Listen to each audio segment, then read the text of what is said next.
চলো ঝটপট বাড়িতে বানিয়ে নিই সকালের নাস্তার জন্য গোলা রুটি।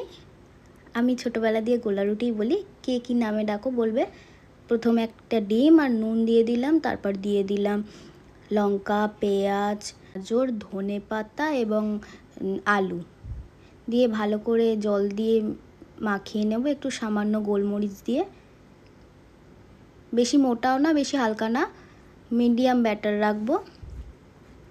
তারপর কড়াই সামান্য তেল দিয়ে ভালো করে ব্যাটারটা দিয়ে হাতা দিয়ে সুন্দর করে চারিদিকে ছড়িয়ে দিয়ে গরম হয়ে গেলে তুলে নেব। তারপরে দেখো আমি আর কিন্তু তেল দিইনি, একবারই তেল দেবো, বাকিগুলো তেল ছাড়াই হয়ে যাবে।